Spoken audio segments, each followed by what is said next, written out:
Agora vamos entrar diretamente na mensagem, como propriamente é o propósito dessa live. O tema é: Deus não gosta de indecisos.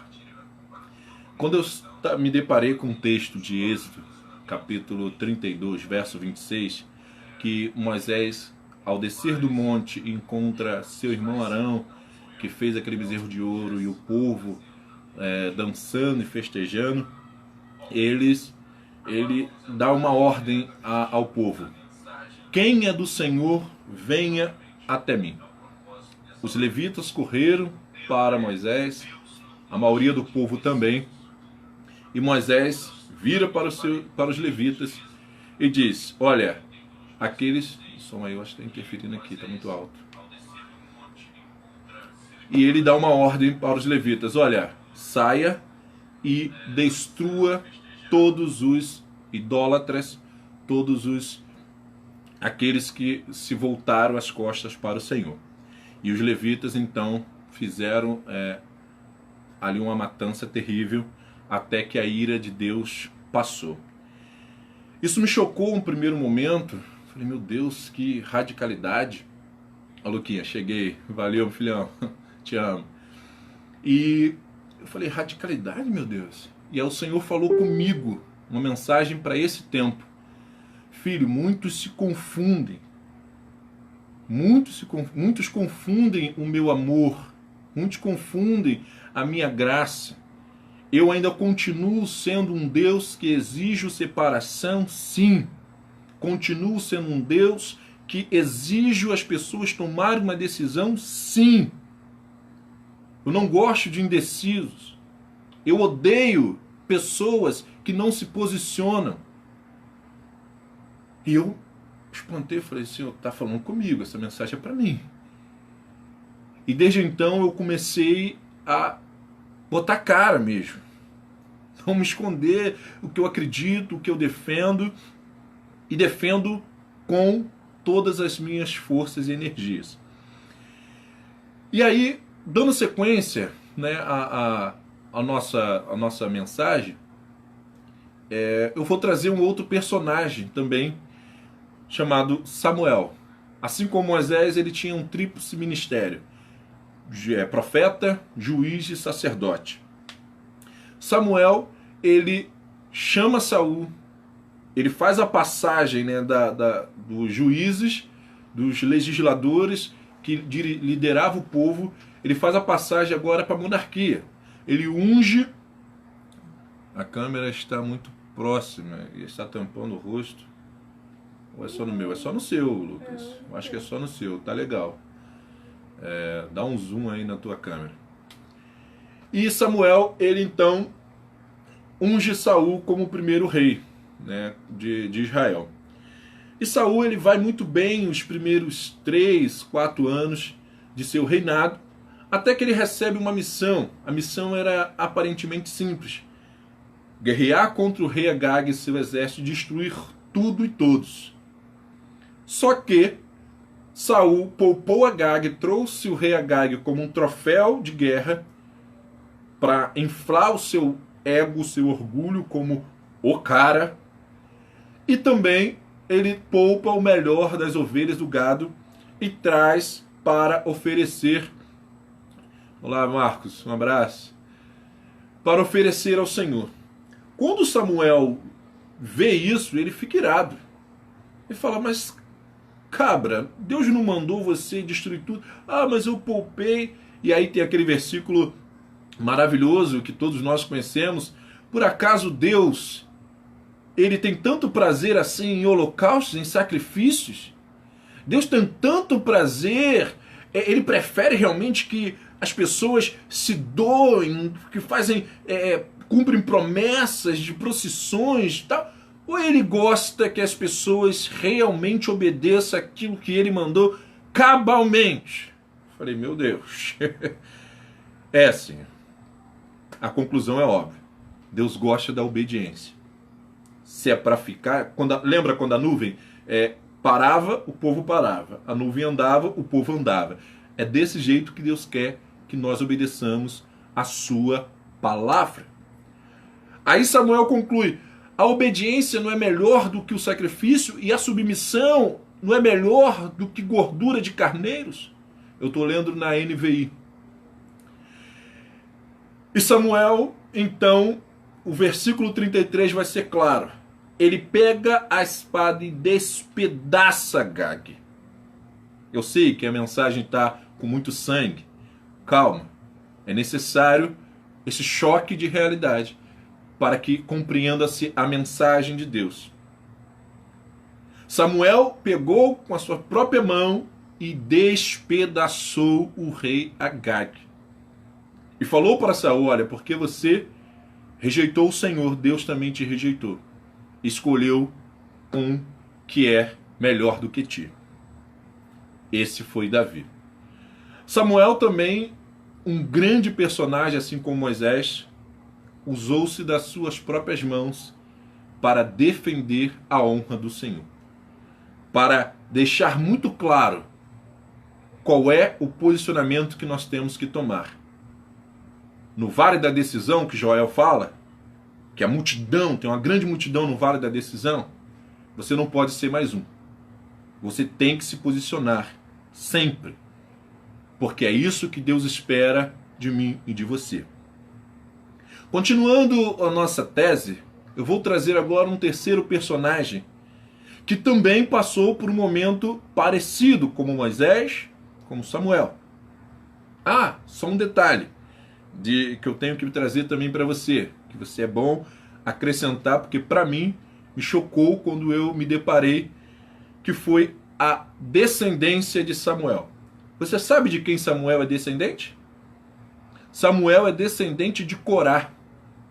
Quando eu vi isso a primeira vez, antes de estudar, depois eu tive uma orientação do pastor Isaías Araújo Júnior, um forte abraço, meu amigo. Jofre, pastor Jofre Ramos, um abraço.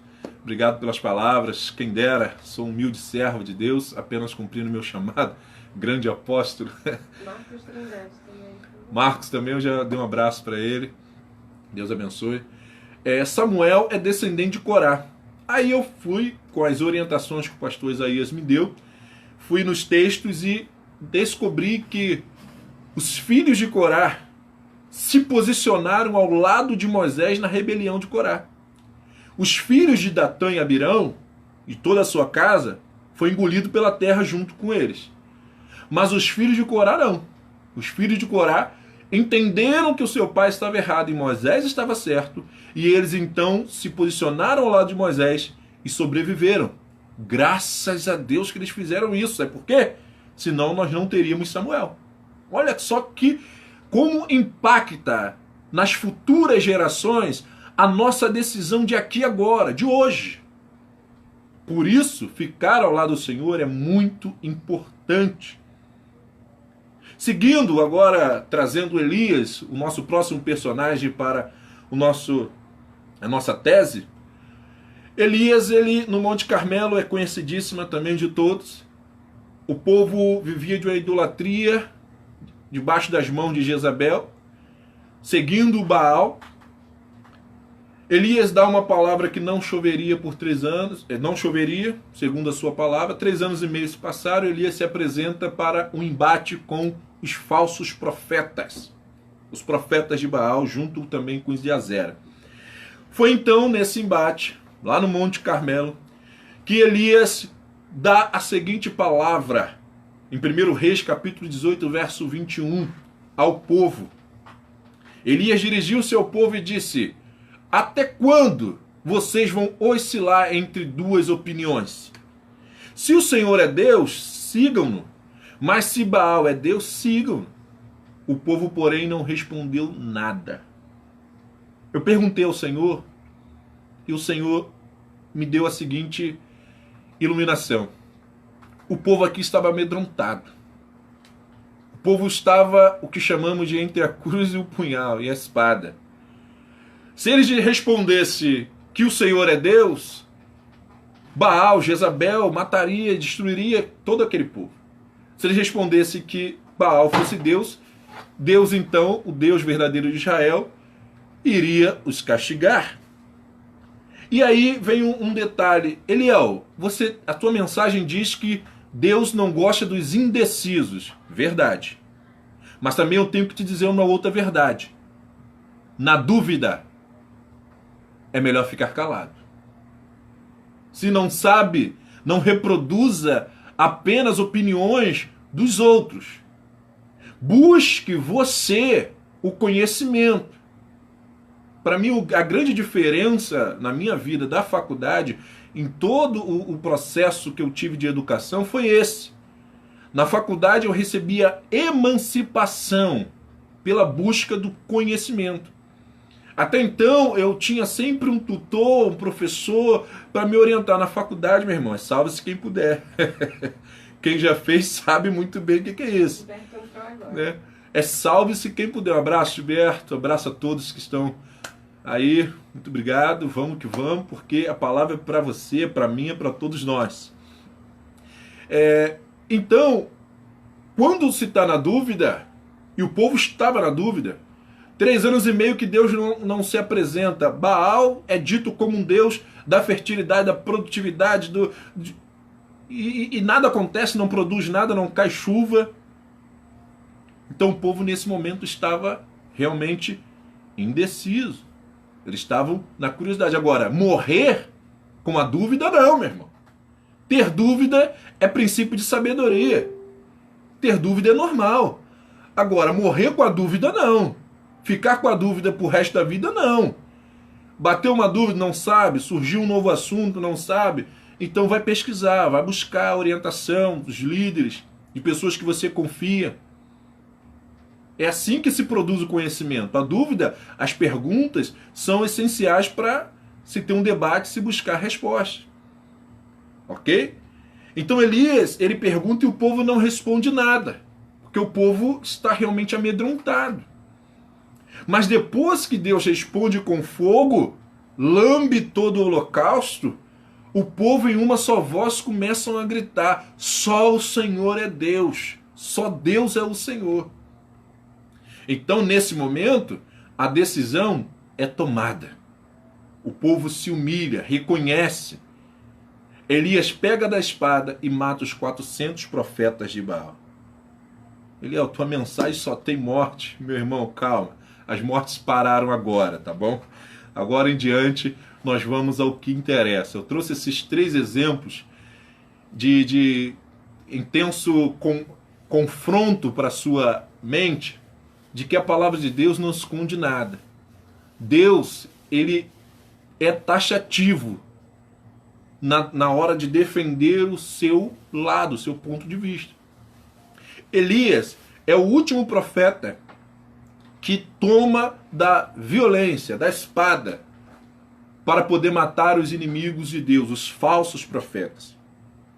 Eu não achei, eu pesquisei e não achei. Se você achar, me mande, me ajude aí nesse estudo. Mas até onde eu encontrei, Elias é o último. Além desses profetas de Baal, teve mais 100 soldados que foram ao monte, né, na arrogância, tentar fazer com que ele descesse para ir encontrar o rei. Ele falou: se eu sou homem de Deus, desça fogo do céu, e consumiu o capitão e os 50. Na verdade são 51, mais 51, 102, né? O capitão e mais 50. E na segunda, o capitão, com arrogância de novo, com prepotência, e ele, se eu sou homem de Deus, desça fogo do céu. Então, na verdade, além dos 400 profetas de Baal, teve mais 102 soldados que Elias, né, foi responsável ali direto pela morte. Mas Elias foi arrebatado aos céus num redemoinho, ok? Ele foi arrebatado e Deus passou o ministério para Eliseu. E desde então os profetas não mais se utilizaram da espada para fazer justiça, serem justiceiro de Jeová. Não. Elias é o último. Até onde eu estudei, como eu estou dizendo, para vocês, mas me ajude aí na minha ignorância, talvez passou alguém despercebido. Mas, segundo o histórico da palavra de Deus, é isso que eu estou te dizendo. Elias foi o último profeta a se utilizar da espada para defender o Senhor. Esses 3 personagens que eu estou trazendo, eles têm uma coerência muito, muito forte dentro dessa mensagem da decisão de seguir ao Senhor. Eu já disse que Moisés e Samuel, eles tinham os mesmos ministérios, não é verdade? Sacerdote, profeta e juízes. Moisés foi o primeiro legislador e Samuel foi o último legislador. Olha só, Moisés, ele inicia, ele transforma os escravos em nação, traz a constituição dos céus e dá ao povo. E Samuel é o último juiz, ele faz a transição para a monarquia. Olha como que Deus trouxe uma mensagem especial do coração dele para nós. E Elias, o que Elias tem a ver com esses três? Tudo. Ele, com esses outros dois, né? Ele era profeta. Moisés morreu. Mas a palavra de Deus é clara que Deus ocultou o seu corpo para que não fosse idolatrado. Então é como quase um arrebatamento. Mas não é, Deus sepultou, o anjo sepultou mesmo. Elias também Deus ocultou, só que levou inteiro, corpo, alma e espírito. Só que nós não vamos ter, como eu já disse, profetas, né, se utilizando da violência física para fazer justiça em nome do Senhor. Mas Elias e Moisés aparecem no Monte da Transfiguração com Jesus. Moisés representando a lei e Elias os profetas. Isaías avisou, profetizou, que antes do Messias iniciar seu ministério, Elias prepararia o caminho. Aí os discípulos perguntam a Jesus: Senhor, mas Elias não tinha que ter vindo para preparar o caminho do Messias? Eles estavam ainda meio indecisos, na dúvida. Será que tu é o Messias mesmo? Está faltando algum detalhe aí no cumprimento das profecias para se cumprir? Aí Jesus responde: Elias já veio e vocês não perceberam. Esse Elias é João Batista. João Batista vem com a mesma roupa, né, parecida com a de Elias. João Batista também fica isolado no deserto como Elias. E João Batista também só se alimenta daquilo que Deus realmente providencia. Elias comeu do que o corvo trazia e bebeu do que o rio produzia. João Batista também só comia gafanhoto e mel silvestre, aquilo que Deus produzia.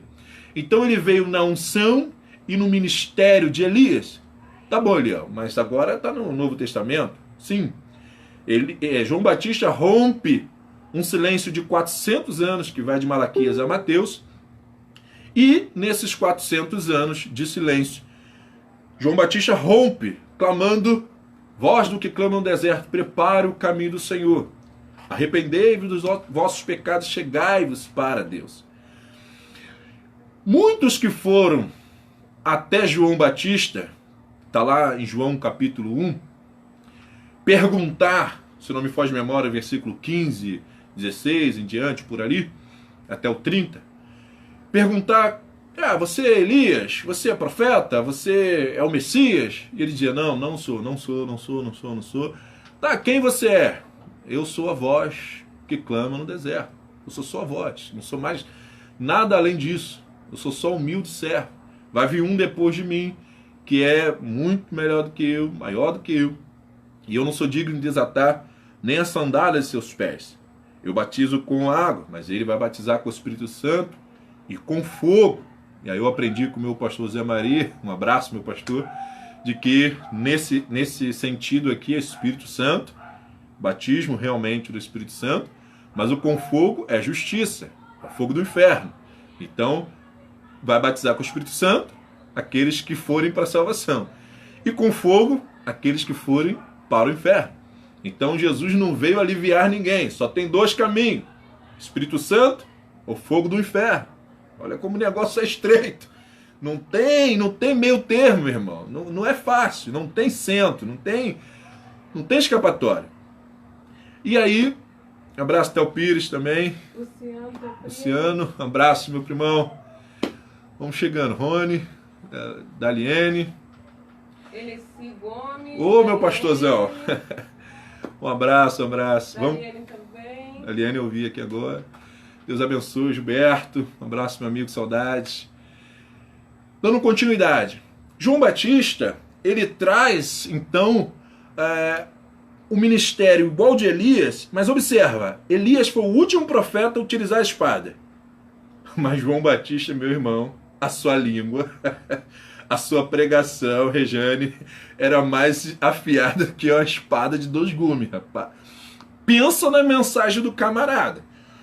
Os hipócritas, sacerdotes, os camaradas vinham até ele, ele perguntava: raça de víboras, sua cobra, ô seus salafrás, seus sem vergonha, seus hipócritas, seus mentirosos, seus falsos, seus vagabundos, quem ensinou vocês a fugirem da ira de Deus?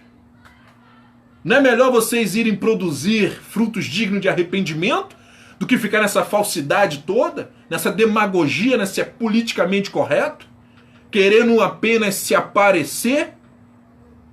Toma decisão, rapaz. Toma uma atitude.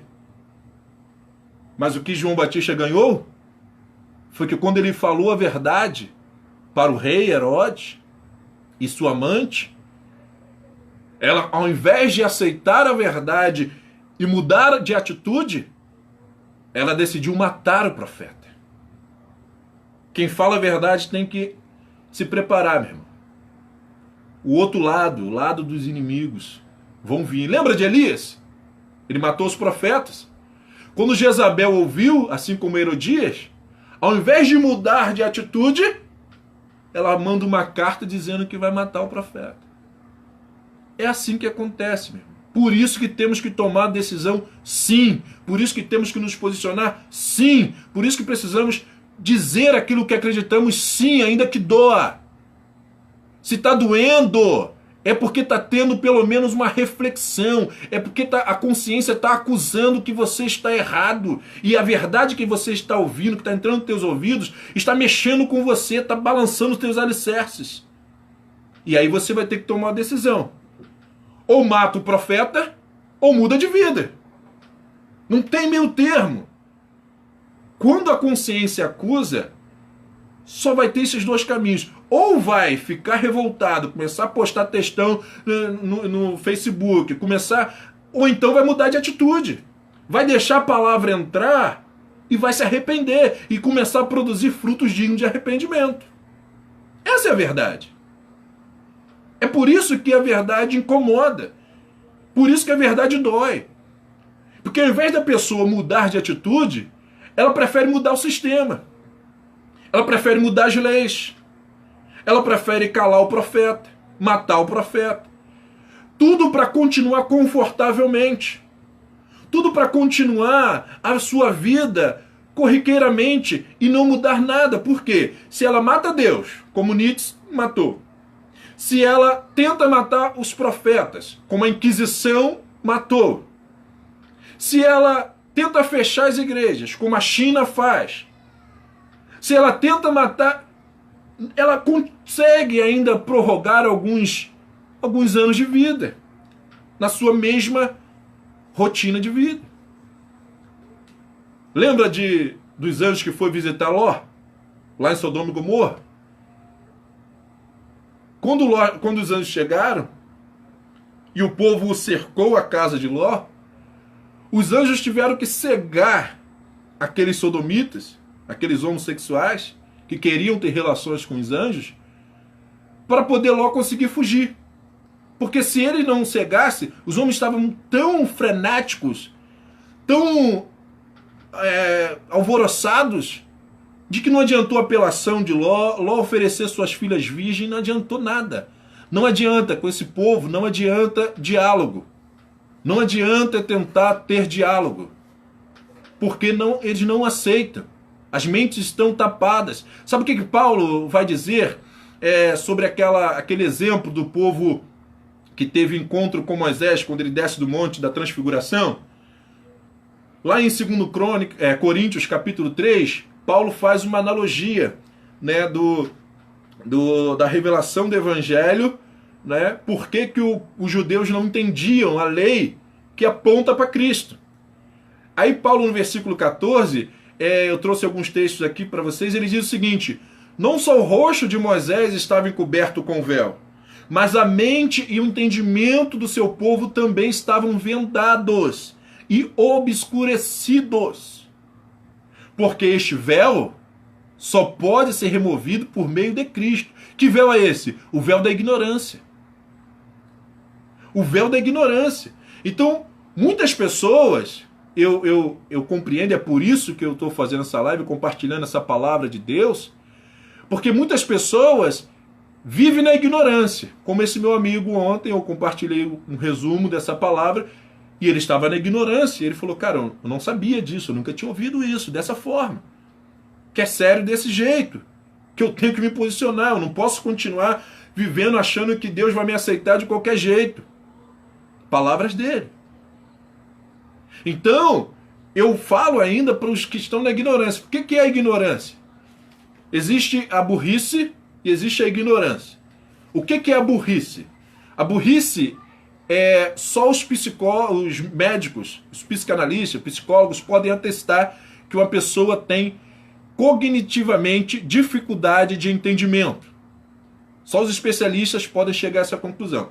Mas esse tipo de pessoas que teve algum transição. Aline, um forte abraço. Pronto. Eugênia, forte abraço. Gente, pode chegar, vamos chegando. Então, partindo desse ponto que, antes do vírus me atrapalhar aqui um pouquinho, onde é que eu estava? Então, a questão das pessoas que têm cognitivamente dificuldade de entendimento, porque sofreu alguma lesão, me ajuda aí, Regiane, teve algum problema, ou um atraso, ela tem um problema na sua mente, no seu entendimento, no seu sistema, para compreender as coisas. Então essa pessoa é o que a gente chama vulgarmente de burra, né? Mas não é burra, não é o termo correto, né? Mas só para a gente poder entender, acaba as pessoas vulgarmente, esse cara é um burro, e tal, mas na verdade são pessoas que têm um atraso cognitivo. Esse tipo de pessoa, não tem jeito, esse tipo de pessoa, eles vão repetir sempre a mesma coisa ali, como mantra e tal, e não tem jeito, não tem como a gente avançar no conhecimento. Então, um professor em sala de aula, quando eu sou professor de história, então quando a gente identifica esse tipo de pessoa, isso é identificado, claro, logo lá nas primeiras idades, é direcionado para um sistema especial de aprendizagem. Ele vai até conseguir aprender algumas coisas e ter uma vida um pouco sociável, mas vai sempre ter algum tipo de atraso, vai sempre ter, na média de idade, vai sempre estar atrasado, vai ser um padrão completamente diferente. Não é esse tipo de pessoas que eu estava me referindo há pouco tempo. Tem os ignorantes. E quem são os ignorantes? A própria palavra a gente também confunde, mas a palavra significa aquele que ignora o conhecimento. Então, os ignorantes seriam aquelas pessoas que você traz um dado, ela olha, mas ela prefere ignorar. Ela nem quer entender, não quer... ela tem capacidade cognitiva. Se ler, se parar, refletir, ela consegue entender e alcançar. Mas ela deliberadamente rejeita. Deliberadamente ela não quer mudar o seu conforto, aquilo que ela acredita. Então ela se fecha dentro da sua religião, se fecha dentro do teu pensamento político, se fecha, às vezes até por interesses terceiros, e ela rejeita deliberadamente. Esses são os ignorantes maliciosos. Não é desses também que eu ainda insisto em ensinar, em pregar e falar. Eu estou interessado no terceiro grupo, que são os ignorantes por falta de acesso. Eles são ignorantes, mas não no sentido de ignorar, mas eles são ignorantes porque ignoraram o conhecimento a eles, negaram o conhecimento a eles. O conhecimento não chegou a eles. Então eles estão ignorantes porque eles estão fora do âmbito daquele conhecimento que foi produzido. Então, se ele está fora, ele não teve acesso, ele está na ignorância. E se ele está na ignorância, então ele precisa ser alcançado pelo ensino, pela palavra. E é por esse grupo que eu ainda insisto, que eu ainda falo, que eu ainda debato, que eu discuto política, porque eu acredito que esse público, quando ele é alcançado, ele passa a entender e fala, cara, como esse meu amigo no trabalho de ontem, fala, rapaz, mas se eu entendesse isso há mais tempo, eu já tinha mudado de vida, eu tinha feito as coisas completamente diferentes do que tenho feito. Esse é o pagamento que eu tenho. É isso que me faz ainda acreditar no conhecimento. Porque existe, são poucos, mas existem aqueles que não conhecem porque lhe foi negado o conhecimento, o acesso ao conhecimento. Então a gente vai produzindo, vai falando, e uma hora a gente encontra um desses corações, ok? Então João Batista tinha uma língua afiadíssima, pregava. E se o João Batista, só fazendo um paralelo antes de passar para o próximo personagem, e último, João Batista, se fosse um pregador conferencista de hoje, sabe aonde ele ia estar pregando? Ainda no deserto. Infelizmente, ainda no dia de hoje, ele estaria pregando no deserto. Ele não estaria em nenhum templo. Eu não estou aqui fazendo concessão, não. Eu estou falando a realidade. Porque se ele fosse em nenhum dos templos e pregasse a mensagem que ele pregava naquele tempo, ele seria expulso e nunca mais voltaria. Porque a grande realidade, e eu me incluo 100% nisso, a grande realidade é que nós vivemos um evangelho hoje mamão com açúcar, meu irmão. No Brasil não tem perseguição religiosa. Um pedido de encerrar as atividades de cultos por causa da população, né, do ajuntamento das pessoas por causa do Covid-19, cara, foi um debate, uma discussão, uma coisa, ao meu ver, simples de se resolver. E aqui abrindo um parênteses, por que simples de resolver? Porque veio a mídia trazendo alarde, meu irmão, que parecia que o ar estava tão contaminado do Covid-19, que se a gente botasse o pé pro lado de fora da casa, a gente seria destruído. Parecia que estávamos naquele filme do Will Smith, né? Eu Sou uma Lenda. Parecia que... Então, naquele primeiro momento, a igreja não poderia se rebelar contra as autoridades constituídas por Deus e manter os seus cultos, na minha visão, porque senão ela depois ia ser acusada, como estão tentando acusar o presidente que quer que a economia continue funcionando. Eles iriam dizer que as igrejas foram as culpadas de disseminar a contaminação do vírus. Então, de forma razoável, nós precisávamos, e a maioria dos pastores acabaram entendendo, de dar um stand-by. Porque a igreja, o corpo de Cristo, continua nas casas, continuam tendo atividade, nós continuamos tendo culto, nos aprofundando a palavra de Deus. Você está me ouvindo aí agora, a palavra que Deus colocou no meu coração está sendo alimentado, tem tantos YouTubes, pessoas pregando, os grandes pastores renomados. Então, vamos aprender, vamos aproveitar esse tempo para poder produzir conhecimento, estudar e se aprofundar. Mas uma coisa é uma coisa, né? Outra coisa é outra coisa. Então, quando naquele primeiro momento veio aquele alarde, que ninguém sabia exatamente como que ia se reagir o vírus no Brasil e tal, beleza, vamos ouvir. Mas depois que entendemos como funcionam as coisas, como que realmente o vírus está se comportando e tal, então, gente, já entendemos que foi uma medida exagerada, foi uma medida errada, vamos reconhecer, vamos nos humilhar, vamos dar sequência, a vida continua, a maioria das pessoas realmente não estão pegando, os que estão pegando estão ficando curados, a cura já está quase ao alcance de todos, confiando em Deus, mas num primeiro momento foi um terror realmente, meu Deus, parecia que era um apocalipse, parecia que a metade da população mundial ia ser destruída, morta, assim num piscar de olhos. E, na verdade, o vírus está concentrado muito mais realmente em quem tem debilidade ou de idade. A minha mãe tem 70 anos, vários problemas de saúde, então é uma preocupação constante que nós temos, distante de mim, está lá em Queimados, né? Então, um abraço a todos os queimadenses aí também. Mas a verdade é que esse grupo é o grupo de risco, os demais, a própria Conlurb que eu trabalho no setor de logística, né?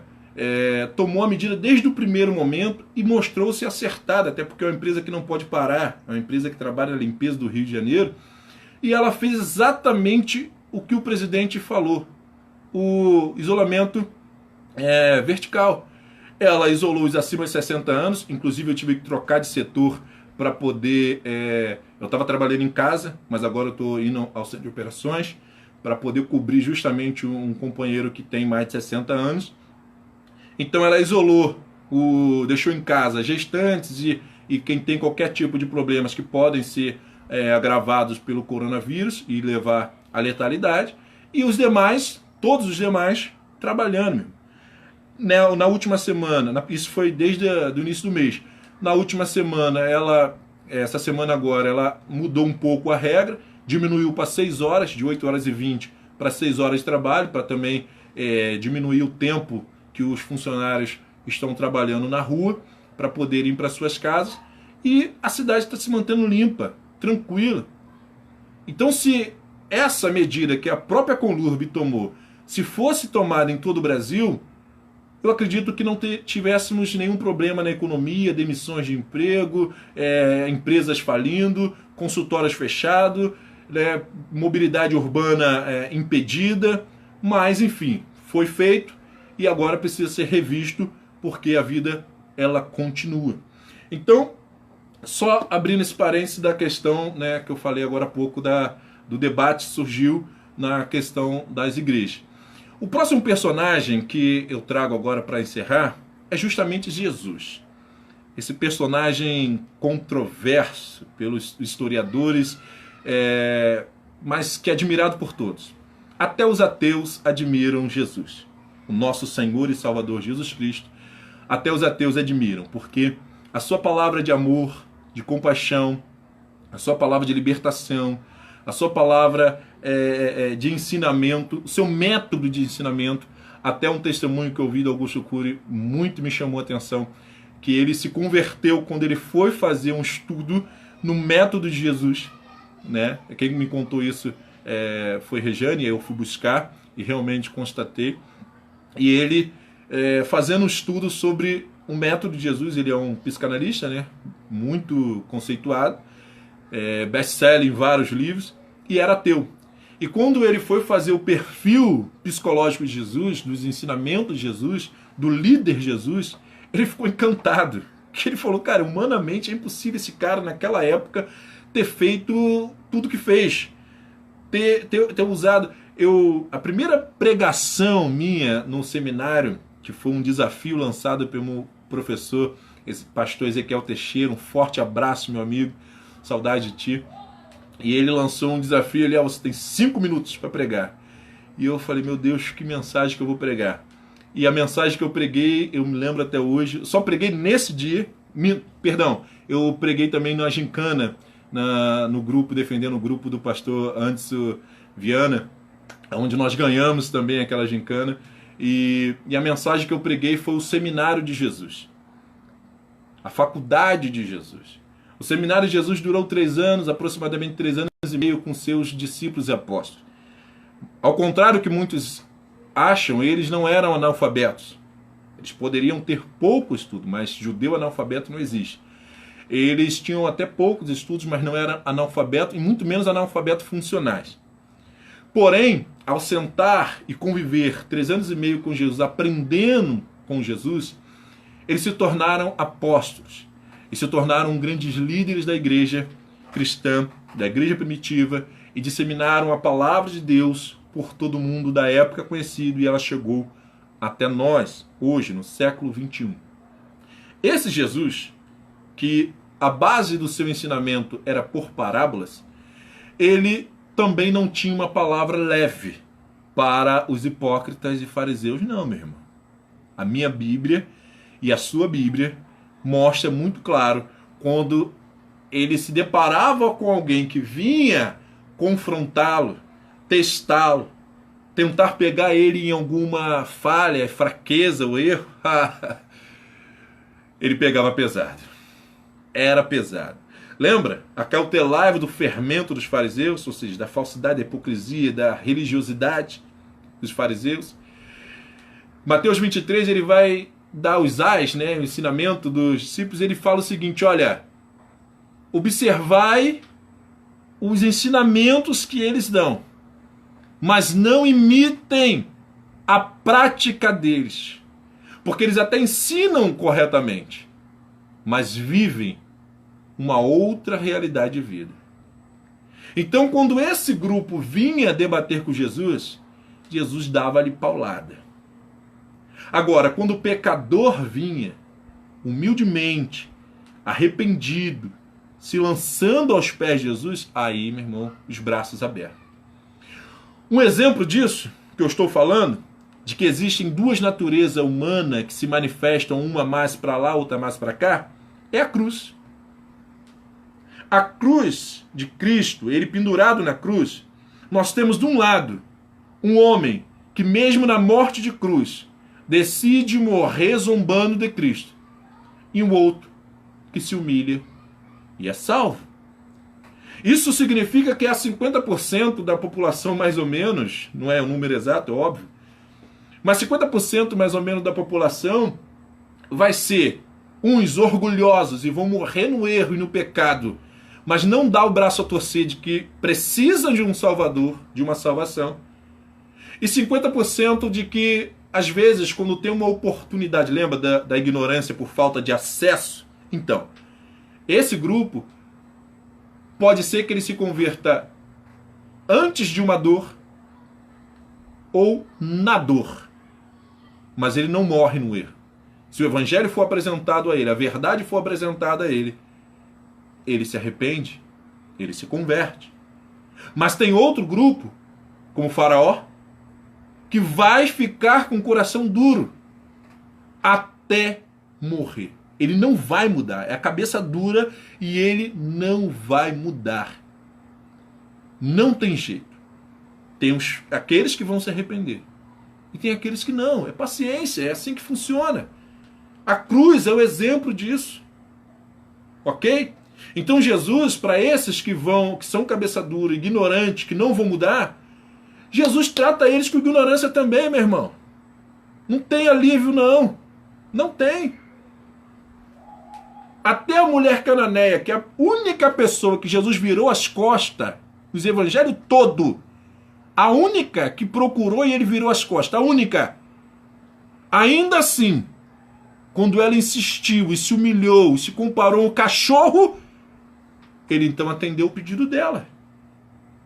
Ela quebrou o orgulho dos gregos, da sabedoria, da inteligência, a arrogância, a pedância. Ela se humilhou e ao se humilhar, Jesus atendeu e curou a filha dela. Expulsou o demônio da filha dela. Então, se nós viermos com arrogância diante do Senhor Jesus, prepare para chicotada, lapada e paulada. Agora, se viermos humildes, como João Batista, Evangelho de João 1,30, importa que ele cresça e eu diminua. Se essa for nossa postura, então os céus estão abertos e o conhecimento de Deus acessível para eu e você. Para concluirmos, eu vou trazer um dos ensinamentos de Jesus para os seus discípulos, porque a hora já se foi, né? Já está terminando, eu não quero cansar mais ninguém.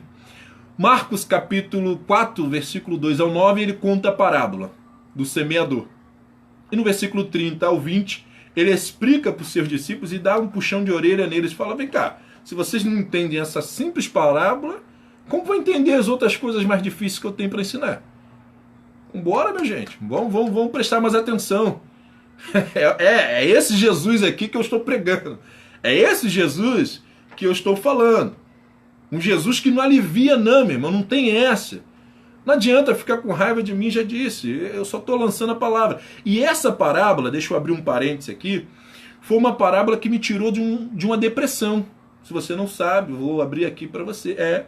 No início do meu ministério da palavra, que eu saí pregando, encheu-se meu ego, os colegas, rapaz, como Deus te usa. E eu fui como os gregos. Coitado de mim, que ignorância. Até que Deus me ensinou de uma dureza que não vai ter tempo de eu contar aqui agora. Aí depois disso eu falei, Senhor, não vou pregar mais.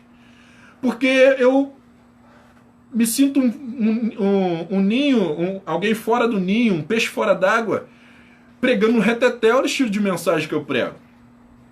E aí no reteté e eu cresci no reteté, nasci criado, né, ali no meio do fogo, a minha hashtag, né, forte esse manto, né, só para explicar aqui, não é ironia, né, é o que eu acredito mesmo, porque ao ler sobre a mensagem da cruz, os discípulos rasgaram as vestes, mas na hora de os soldados rasgaram as vestes, mas na hora de rasgar os mantos, o manto não tinha costura. E aí eu falei, Senhor, a seguinte explicação, você pode receber ou não. As vestes simbolizavam a religião. É fácil de rasgar. É fácil surgir uma nova igreja, uma nova religião, uma nova seita.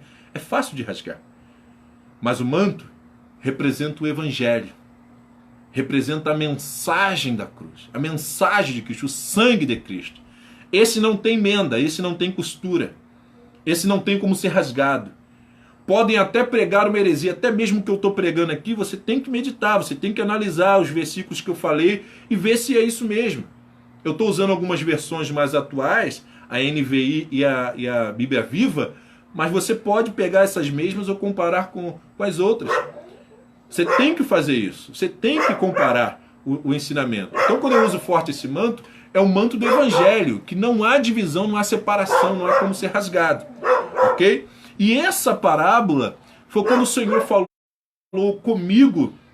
Meu cachorro está querendo entrar. Quando o Senhor falou comigo, meu filho, você está preocupado demais à toa. Você não tem que se vangloriar, mas também não tem que achar que é um zero à esquerda.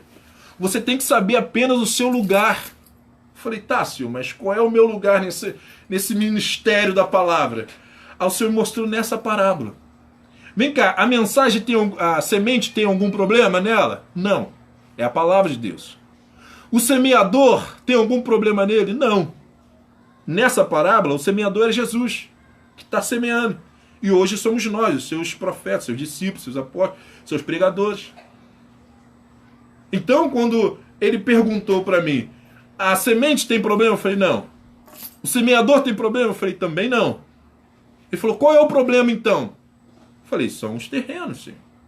São os solos. Ele falou, meu filho, se o solo é o problema, então continue jogando a semente.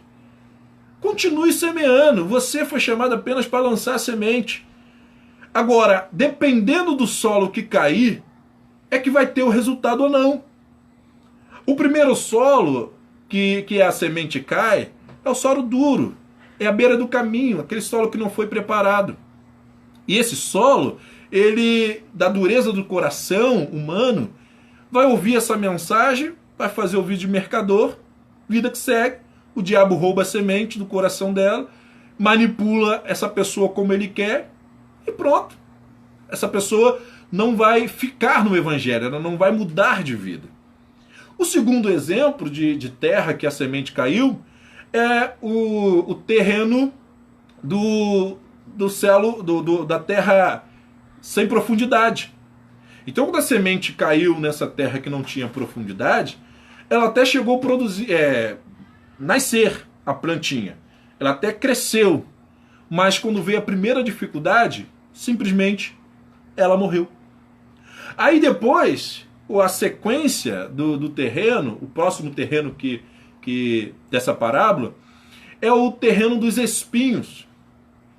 Observe que essa é um pouco diferente das outras duas, dos outros dois solos. Por quê? Porque essa semente, ela deu uma árvore, a árvore nasceu, mas ficou sufocada pelos espinhos, ficou sufocada pelas aflições da vida, e quando ela começa a ter ganância por ganhar dinheiro, ganância pelos prazeres da vida, observa que ela fica uma árvore, mas ela não dá fruto. São muitos crentes que nós olhamos, até mesmo eu e você, em algum momento da vida podemos aparecer com essa árvore. Quando mudamos o nosso foco, daquilo que realmente interessa, nós parecemos ainda que nada mudou. A árvore está lá, mas passa anos e anos e não tem fruto. Jesus, quando chegou numa árvore como essa, uma figueira, e não encontrou fruto no tempo que ela tinha que dar fruto, ele mandou ela secar e ela morreu. É esse Jesus mesmo que eu estou trazendo para você, tá? É esse Jesus. Ele olhou para aquela árvore e mandou morrer e ela morreu. Esse Jesus que não alivia, em João 15, falando sobre a videira, ele falou que a vara que estiver nele que não der fruto é arrancada e lançada fora. É esse evangelho que está oculto dos púlpitos, dos templos, e que o Senhor está me chamando para trazer para você, meu irmão. O evangelho não mudou, continua radical, continua ainda exigindo uma mudança total de vida. E é essa árvore que às vezes fica sufocada, sem gerar fruto, e que fica atrapalhando. Porque olham, pô, é uma árvore bonita, então não vamos arrancar os espinhos que podem matar ela, não vamos limpar, e aí fica aquela árvore atrapalhando, ela não dá fruto, é aquele famoso ditado, né? Não entra nem deixa os outros entrar, fica ali na porta, atrapalhando, impedindo a passagem dos outros, né? Aquele, igual eu, né? O mais gordinho, e aí na hora de entrar na porta, não entra e fica no meio da porta, e aí atrapalha a passagem dos outros. Não, meu irmão, vamos tomar uma decisão, vamos nos posicionarmos, vamos sermos crentes como realmente o Senhor quer, vamos ficar do lado da verdade, vamos ficar do lado do bem, vamos ficar do lado do Senhor, vamos tomar atitude de servo de Deus, vamos fazer a diferença, parar de ficar atrapalhando o reino de Deus, tirando gente do reino de Deus. Fomos chamados para colocar na arca, não tirar da arca. Quem tira é Deus, deixa crescer o joio com o trigo. Então observa o seguinte, e aí foi onde eu tive paz no meu espírito. Quando nós pregamos, 25%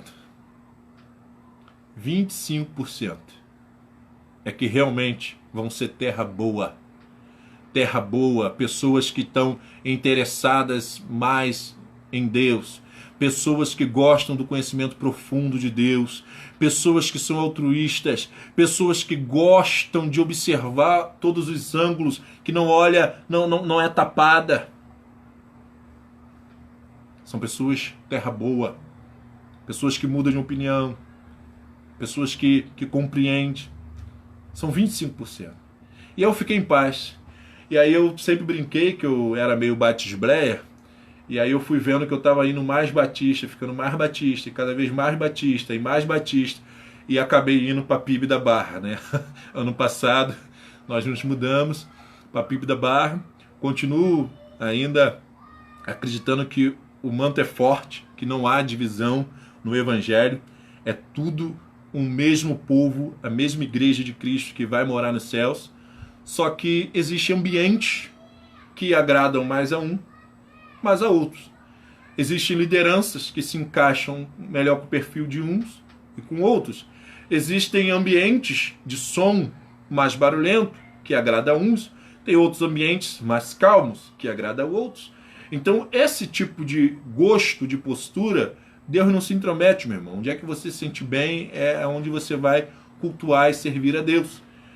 Mas eu estava na Advec, ficamos 7 anos lá, muito bem. Saímos na benção. Meu pastor, ainda considero meu pastor Silinhas, pastora Raquel Malafaia, pastor Silas Malafaia, admiro muito.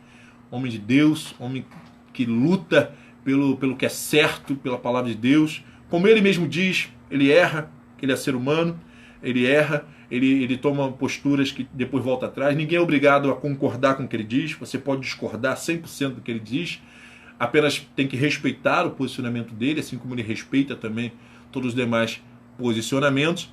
Mas aí, já concluindo a nossa mensagem, a Adriana chegou aqui. Um abraço, Laerte, meu amigo. Laerte, Fabiana Maia.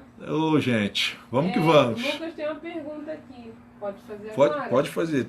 Estão acabando, mas... Eliseu tratou Naamã no mesmo nível ou não atendeu e mandaram o servo? Ao não atendê-lo e mandar o servo? No caso, Quando pelo que... Jesus tratava Não, ela. é Eliseu, né? Pelo que eu Eliseu. entendi da pergunta dele, foge um pouco aqui da nossa mensagem, né? Que é a questão da tomada de decisão. Mas Naamã teve que tomar uma decisão. E é interessante, Lucas, essa tua colocação. Vou abrir esse parênteses para te responder antes da gente finalizar, que estamos finalizando mesmo.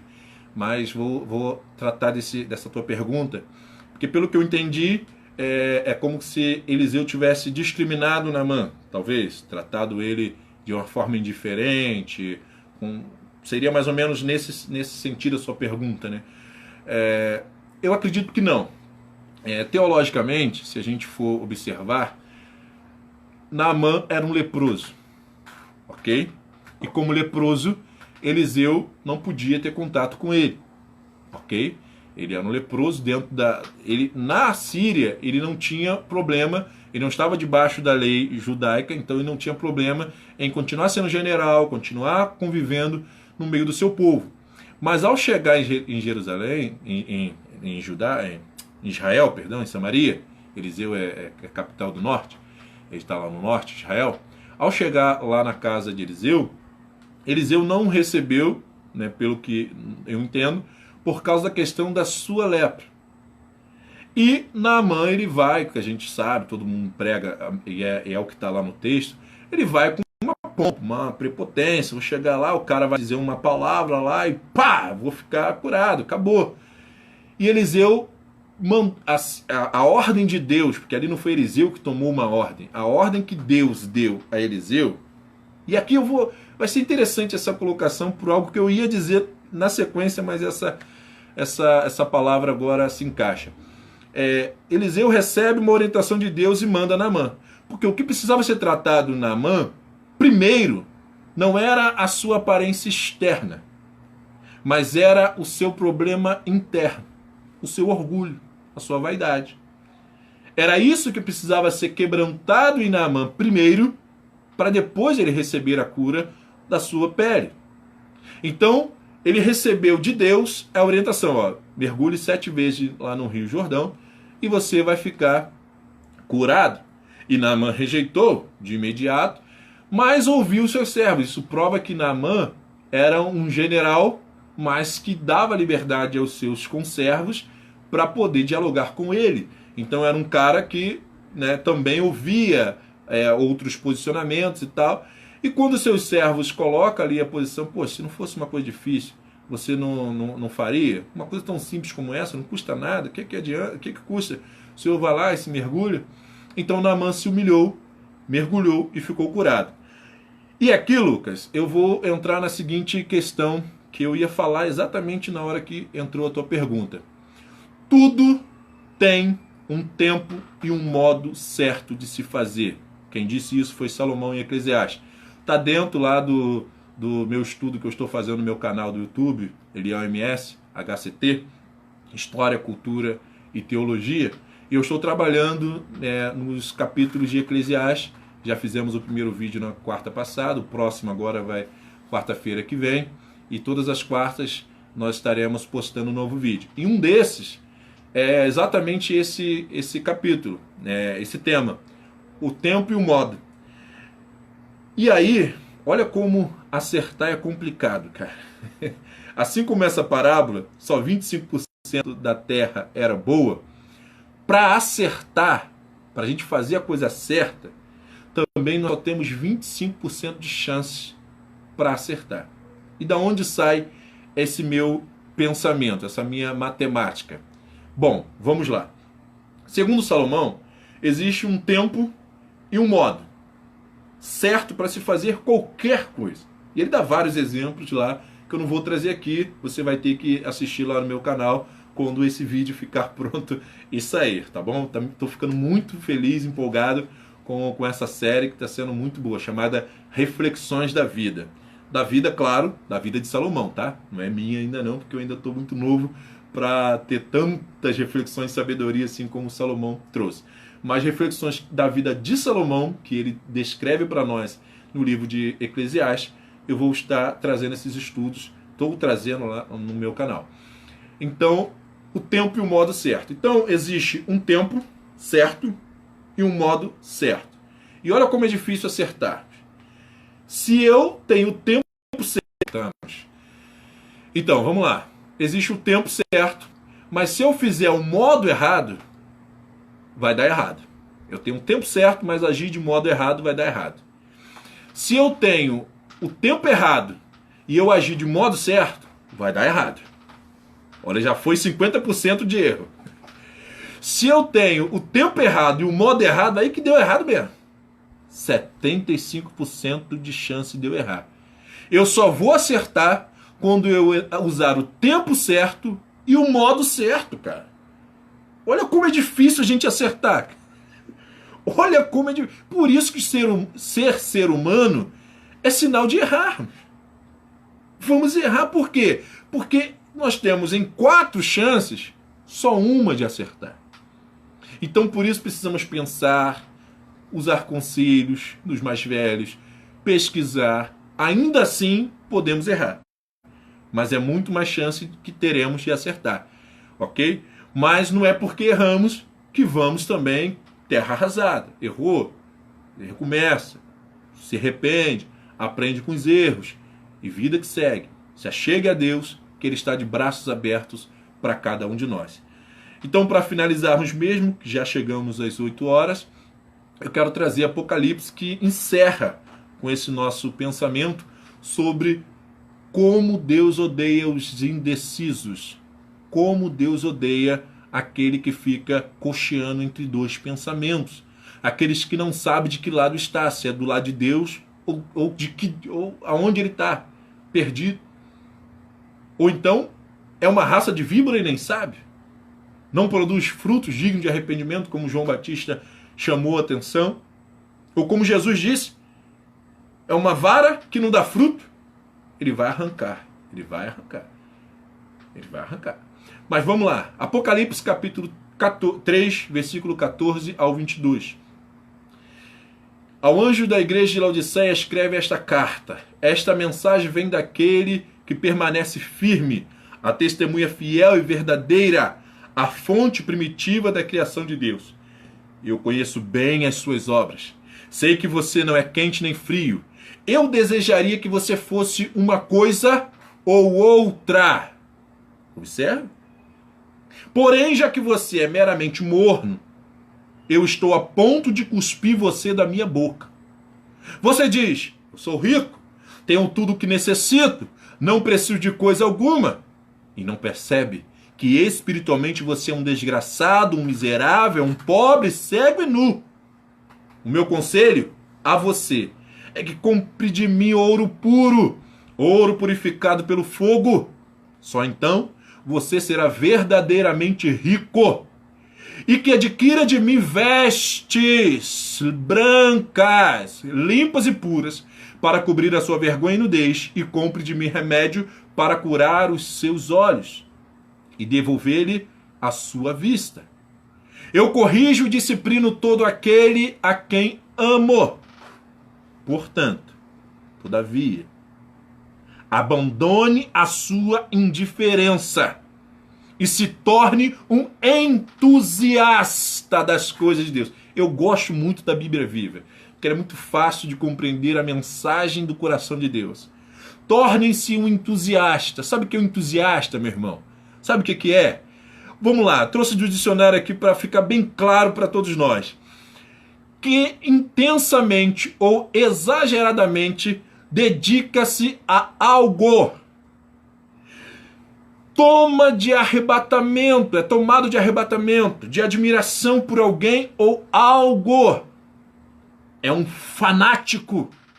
Não pelo futebol, pelo Flamengo, até um pouco tempo eu era, né? Não, fanático por Jesus. Fanático pela verdade. E conhecereis a verdade vos libertará. Fanático por Jesus. Que se exprime com entusiasmo. É isso que Jesus está dizendo. Abandone a indiferença, a dúvida. Sai do vale da decisão que Joel clama, que tem uma multidão. Sai dessa multidão, sai desse vale da decisão. Se posicione, assume o seu lado, ok? Porque não assumir lado nenhum, você já está junto com a multidão. Já está fazendo parte do povo que Deus odeia. Você tem que tomar uma decisão. Ou amigo ou inimigo de Deus. Jesus foi muito claro. Quem não ajunta comigo, então espalha. Quem não está juntando com Jesus, de alguma forma está espalhando, está atrapalhando. Então, assume. E mais, além de deixar indiferença, seja um entusiasta. Cara, isso me encheu de ânimo. Eu falei, não, agora é o que eu precisava, essa palavra de Deus para defender com força aquilo que eu acredito mesmo. Porque, rapaz, essa ordem puxou minha orelha. Jesus, essa mensagem, eu já disse no início e repito, ela é para mim, tá? Tá bom? Ela é para mim. Deus falou comigo e eu estou aplicando na minha vida.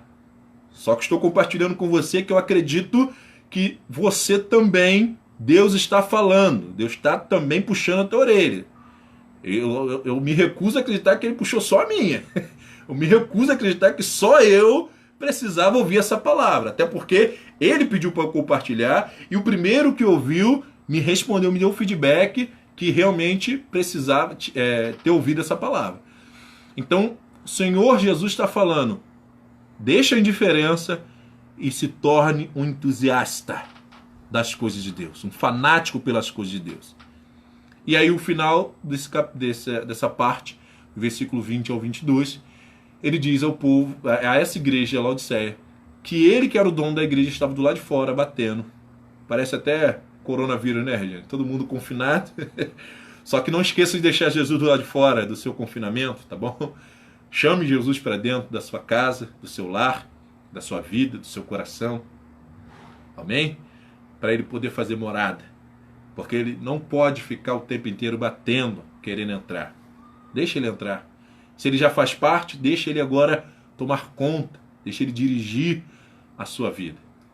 Essa é a palavra de Deus que eu tinha para compartilhar, o recado de Deus para compartilhar com vocês, né, com todos aqueles que de alguma forma possam ser atingido e alcançado e abençoado por ela, e que possamos continuar. Não vamos ser coniventes com o pecado de ninguém. Ninguém. Nem comigo. Todas as vezes que eu errei, eu tive pessoas para me apontar, me dizer que eu errei, me mostrar os meus erros, estender a mão e me ajudar na caminhada. Eu tenho um grupo de apoio muito bacana, todas as terças-feiras, chamado Celebrando a Recuperação, desde 2000, Transformação agora, né? Celebrando Transformação, que todas as terças-feiras nós nos reunimos lá na PIB da Barra. Desde 2016 eu faço parte e tem sido uma bênção, né? Eu aprendi ali uma coisa que mudou a minha vida por completo.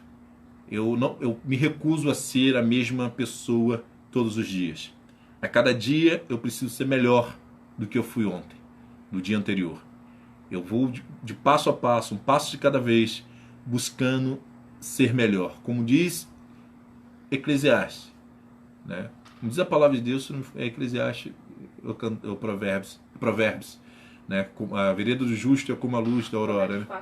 Provérbios 4:18. Minhas universitárias aqui, o versículo preferido dela, o meu também. Né? A Bíblia toda é minha preferida, né?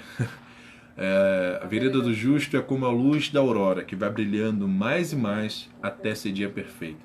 E aí nós entendemos que esse dia perfeito é a nossa morte, a nossa partida. Seja no arrebatamento da igreja ou no arrebatamento individual, quando nós morrermos aqui na terra. Então, até chegarmos ao dia perfeito, a nossa vereda tem que ser como esta vereda do justo. A cada dia brilhando mais. Porque o nosso brilho, ele tem que chegar a uma intensidade, não por nossa própria vaidade, para querermos provar que somos mais santos do que ninguém, não. Mas quanto mais a minha luz brilhar, mais pessoas vão ser iluminadas. O caminho dessas pessoas vão ficar aplainados, visíveis, e os buracos elas vão poder perceber antecipadamente e evitar cair. Observa como o versículo ele é profundo.